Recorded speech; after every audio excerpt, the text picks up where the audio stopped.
사와디 TV의 전승회 선경합니다. 볼륨이 조금 세구만.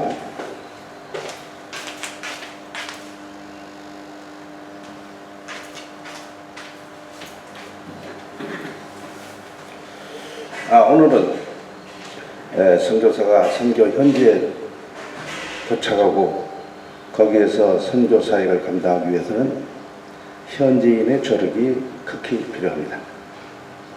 그런데 이제 온 선교사가 선교지 태국의 기독교 인물들, 기독교 지도자들, 태국 사람들, 교인들을 잘 모르기 때문에 우리가 그들과 함께 일하는데 동역자로 삼기 위해서는 선배들의 적극적인 도움을 받지 않으면은 현지인, 나에게 도움이 되지 않는 현지인, 나에게 사기를 치는 현지인을 만나서 우리 선교사에게 도움이 되지 않는, 그러면서도 어떤 사람은 그걸 깨닫지 못하고 어떤 사람은 늦게 깨닫고 이러한 여러 가지 어려운 사정이 있습니다.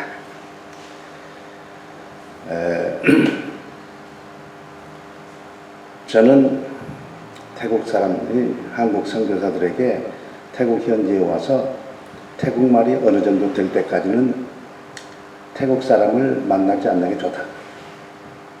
왜냐하면 첫인상이라는 것이 있는데 우리가 태국말을 잘 못할 때 그 태국 사람을 만나면 그 사람이 죽을 때까지 이 선교사가 태국말이 시원찮다, 잘해도 시원찮다, 그런 느낌을 갖게 되어 있습니다. 그렇게 까닭에 태국말이 어느 정도 자유스럽게 하기 전에는, 사실 태국말은 6개월이면 태국말을 다 할 수 있어요. 잘하는 건 아니지만은 코스가, 어느 학교 코스가 오전 중에 6개월을 배우면, 오전에 6개월 동안 배우면은 태국말을 완전히 마쳤어요. 근데 선교사는 보통 태국말을 써야 되는 사람이 아니고 왕한테 쓰는 태국말, 하나님과 교회와 예수님에 대해서 이 왕한테 쓰는 특수한 태국말을 써야 하기 까닭에 더 배우고, 그리고 사회 문제도 배우고 성경도 배우고, 그리고 교회 실무를 조금 배워야 되니까 조금 더 6개월 이후에 한 5, 6개월 더 태국말을 해야 돈을 내고 태국말을 배우는 코스를 마친 것이 됩니다. 그렇다고 태국말을 마친 게 아니죠. 태국에서 선교사는 태국말을 교육부에서 시행하는 그 고시에 합격을 해야 됩니다. 합격을 하고 그 다음에 이 가르치는 사역을 하라, 그렇게 되어 있어요. 그러니까 GMS 선교 지부에서도 스님 선교사가 오면은 태국말을 마스터해서 그 세금말을 패스하기 전에는 정식 회원으로서의 자격을 주지 않고 있습니다. 저는 태국에서 지금 현재 43년째 사역을 하고 있는 선교사, GMS 선교사고, 지난 2017년에 GMS 원로 선교사가 되었습니다. 제가 태국에 사역하는 동안에 할 수 있으면 태국 사람만 만났죠. 한국 사람을 만나기보다는 태국 사람을 만나요. 왜냐하면 우리 태국말을 배운 사람이 한국 사람을 자주 만나면 우리 태국말이 손상을 가져오고 태국말이 발전이 되지 않아요. 그러니까 할 수 있으면 한국 사람들끼리 만나지를 말고 태국 사람을 만나라, 그렇게 말하는데 우리 후배 선교사를 보면은 그렇게 하는 사람은 거의 없어요. 거의 없어.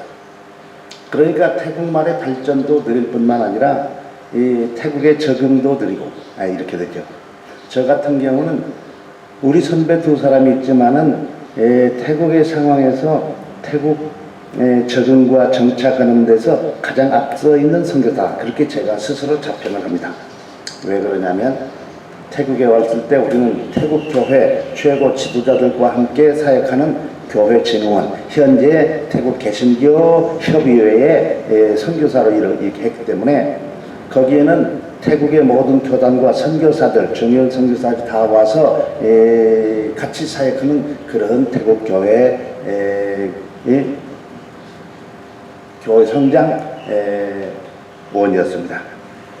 그래서 거기에서 했고, 그뿐만 아니고 제가 1985년부터 이 방콕 목회대학원을 하면서 태국의 유수원 사람들이 다 와서 우리 방콕 목회대학원에 한 달에 한 주간 강의를 했어요. 그러니까 그 태국 교회 지도자들이 하는 강의를 계속 들었는데, 20년 동안 들었는데, 그것이 바로 나로 하여금 태국을 바로 알고, 그리고 태국 선교를 수준 있는 선교를 하고, 그리고 태국에 원하는 선교를 하는 그런 선교사가 된 것이죠. 그래서 우리 후배들에게 이와 같은 길을 주선해 주기 위해서 이제는 태국 선교를 마구마구에 한 4, 5년 동이 남지 않았는데 이런 것들을 후배들이 가르쳐 주려고 그래요. 근데 우리 후배들이 너무나 잘나서 이것을 필요로 하는 사람이 거의 없는 같이 보여요. 이것이 우리 한국 선교사의 맹점이에요. 그러면 그 사람들이 아느냐? 몰라요. 제가 그 사람들로 얘기를 나누고 그 사람들이 하는 것을 보고 이거 하면은 아직 멀었어요. 근데 자기는 내가 여기 10년 됐다, 20년 됐다, 뭐 이러면서 자기가 태국에 무슨 큰 일을 하는 사람처럼 그렇게 말을 하는 것입니다. 저는 태국에 왔을 때에 태국의 집회라는 집회는 다 가봤고, 방콕의 모든 교회는 다 방문해서 그 교회가 어떤 교회인지를 살펴봤고, 그리고 그 교회의 장점이 뭐고 단점이 뭐고, 그래서 내가 앞으로 교회를, 태국 교회를 개척할 때 어떤 것은 장점은 살려서 하고 단점은 우리가 그걸 지양해서 하지 않도록, 그래서 한국 교회 좋은 것은 또 갖다 주고, 이런 식으로 지금 일을 해왔지요.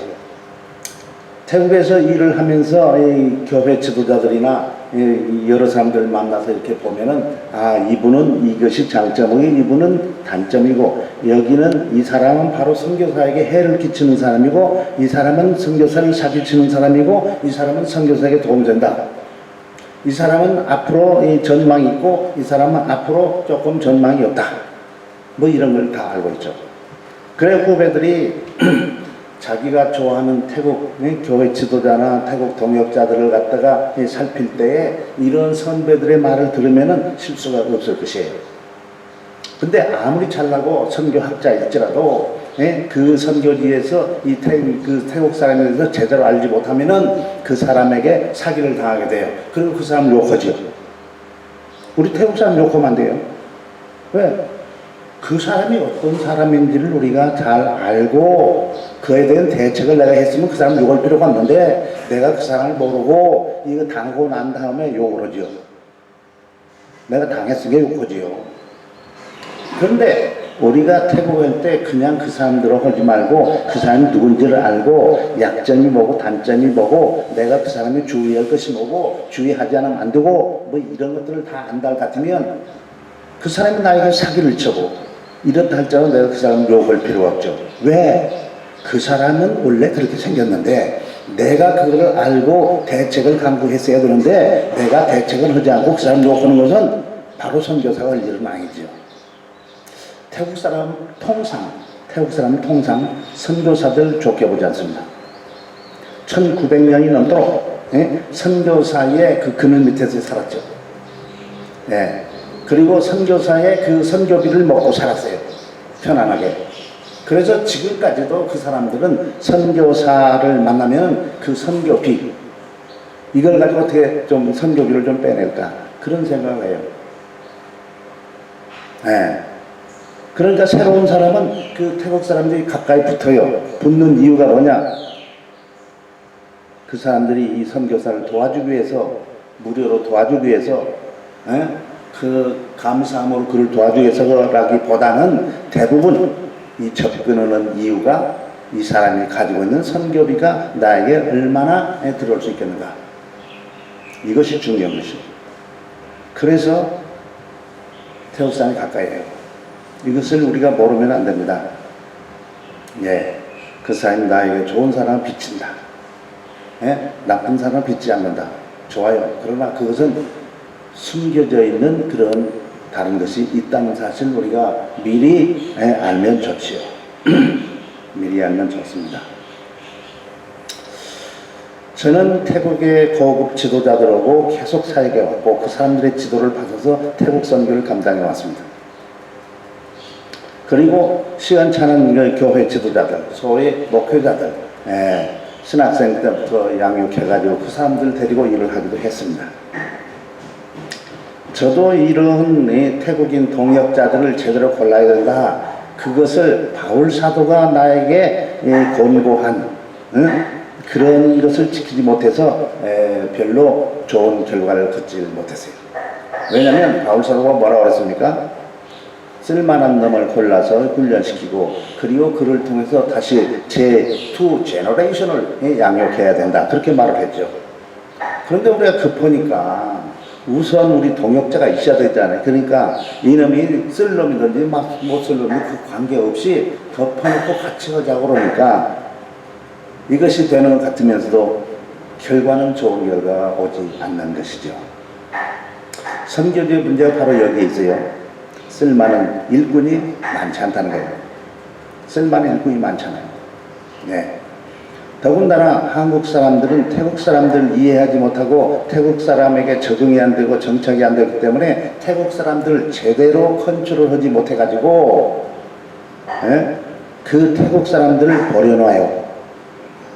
태국 사람은 태국 사람이야지 태국 사람이 한국 사람도 아니고 태국 사람도 아니고 이렇게 되면은 완전히 쓸모없는 사람이 되는 것입니다. 태국 사람은 완전히 태국 사람이어야 되고 한국 선교사는 완전히 한국 사람인데 태국에 적응되고 정착한 사람이어야 되는 거예요. 예수님이 저 천국에서 오셨어요. 그러나 하나님이라는 그 신분은 잘 지키고 있었습니다. 그러나 사람 사역 30년을 사람이 되는 그런 일을 했고 3년 동안 일을 하시고 그리고 가셨죠. 그래서 완벽한 하나님, 완벽한 사람으로 이 세상에서 맡겨진 일을 다 감당하시고 그리고 저 천국으로 다시 가신 것이죠. 우리 한국교회의 맹점이 뭐냐면 한국에서 완벽하지 않은 그 선교사 훈련을 시킨 다음에 현지에 보내요. 그저 열정 하나 혹은 돈으로 이같이 선교는 그런 악습도 우리에게 있습니다. 한국교회는 돈을 잘 주니까 돈이 없어서 쩔쩔맨 선교사도 많지만 보통 한국교회는 돈을 잘 줘요. 태국에 땅이 있다. 근데 교회당을 지어야 돼. 교회당 질 수가 없다. 그러면 이걸 벌 때쯤 달라져서 그 교회당을 지어주는 게 한국교회예요. 왜? 한국교회는 교회당을 짓는 것으로 축복을 받았어요. 근데 태국교회는 달라요. 그러니까 우리가 그 교회당을 지어주면 그 사람들이 교회당 또 관리가 안 돼요. 교회도 성장도 안 되고 뭐 이런 입장이 되지요. 어쨌든 우리는 내가 가까이 하는 사람, 내가 알고 있는 사람이 이 사람이 어떤 사람인지를 단시간에 내가 파악하지 못하니까 먼저 와 있는 선교사들이 물어봐. 먼저 와 있는 선교사 그 사람과 경험이 없으면 이 먼저 와 있는 선교사가 다른 태국 사람에게 그 사람에 대해서 물어보더라도 그 사람에 대해서 잘 알려줘요. 그러니까 그 사람을 만나지 않았어도 조그마한 렛돈만 가지고 있으면은 이 사람에 물어보면 이 사람이 어떤 사람이다. 우리 사람들은 전체가 좋은 사람이 하나도 없잖아요. 나 자신도 전체가 좋은 사람이 아니요. 그러니까 그 사람의 장점, 단점, 어찌고 이거 같이 살펴보다가 같이 해도 문제가 없다. 내가 이것만 조심하면 된다. 그러면 상관이 없어요. 그런데 그것을 컨트롤하지 못하면 문제가 생기는 거예요. 내가 우리 같이 사역하던 목회자가 돈에 대해서 문제가 있어. 그걸 갖다 내가 조심을 했지만 나중에는 돈을 이 교회 돈을 주워 먹고 가버렸어요. 그 사람 생각은 정승의 돈 아니니까 된다고 그래요. 내 돈이 아니니까 더 그러죠. 그 내 돈이 아니에요. 내 돈 가져갔으면 그 별로 죄가 크지 않아요. 근데 하나님의 돈을 가져갔다면 큰 죄입니다. 근데 그걸 잘 몰라요. 그걸 잘 모르는 교회 지도자라면 큰일 났잖아요. 큰일 난 것입니다. 어쨌든 우리는 태국에 정착해야 되죠. 적응이 돼야 돼요, 적응. 네. 제가 그 GMS 태국 선교 지부장을 하고 있을 때에, 네? 방콕 지역에 하나뿐이었죠. 지부가 하나뿐이었어요, 그 당시. 그때 지부장으로 선 것은 우리 후배들에게 도움되는 일을 계속했어요. 한 달에 한 번씩 세미나. 현지 적응을 위해서. 근데 어떤 사람은 교만해가지고 안 오더라고. 뭐 안 온다고 원수 지을 필요는 없죠. 그러니까 헛짓하지. 헛짓해. 태국에 있어도 헛짓하고 한국에 가서도 헛짓하고 다 헛짓을 하게 돼 있어요. 근데 그때 제가 어떻게 했냐면 이 사람들을 위해서 태국말로 모임을 했어요. 한국 찬송 성경 가져오지 말아라. 태국 성경 찬송 가지고 그리고 그 지부 모임을 했습니다. 그리고 강의도 태국말로 들었죠. 이해 못하는 사람은, 전혀 머리가 돌지 않는 사람은 뭐 태국말 모르는 사람도 있는데 왜 태국말로 하냐 그래요. 태국말 모르는 사람, 지금 막 와가지고 태국말 모르는 사람이 우리 태국말로 진행하면 그 사람은 얼마나 마음속에 필요성을 더 느끼겠습니까? 뭘 태국말 잘 배우라 소리 안 해도 그 스스로 죽었다. 태국말 잘못하면 죽었다.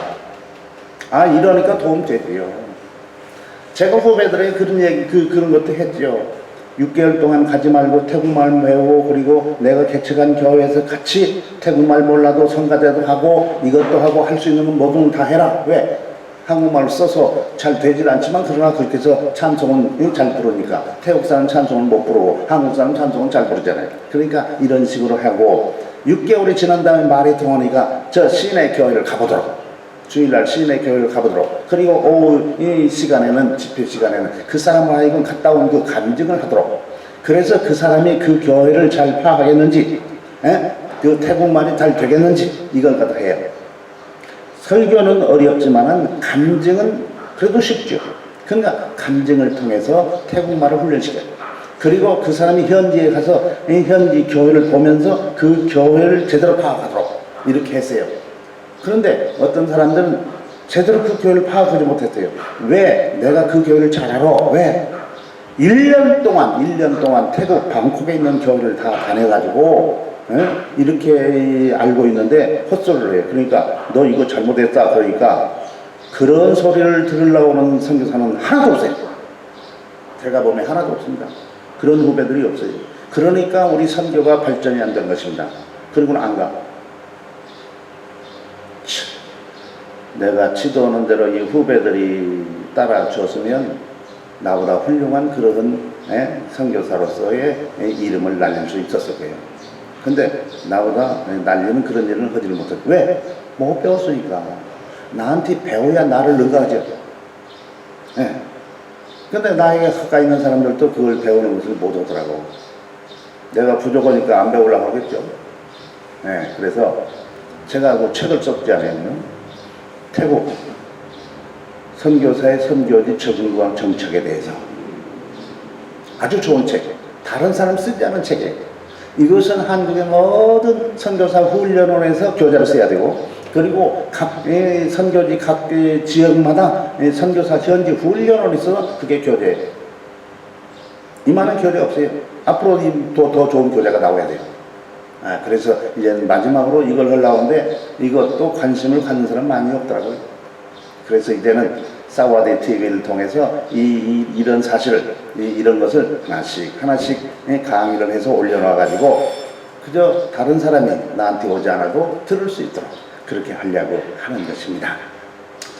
오늘은 내가 이 주변에 있는 선교사를 보면서 현지인 동역자 그 사람이 꼭 필요한데, 현지인 동역자가 어떤 사람을 자기 현지 동역자로 해야 되느냐, 그거를 갖다가 하지 않기 때문에 이 문제가 있다는 거. 그래서 그것을 지적해 주었습니다. 여러분, 태국 사람들이 다 나쁜 게 아니에요. 나쁜 놈도 있고 나쁘지 않은 좋은 사람도 많아요. 그런데 나쁜 놈 만나지 않는 방법, 이걸 갖다가 연구를 해야 된다. 그런 사실을 오늘 드렸습니다. 사와디 TV의 정승래 선교사였습니다. 감사합니다.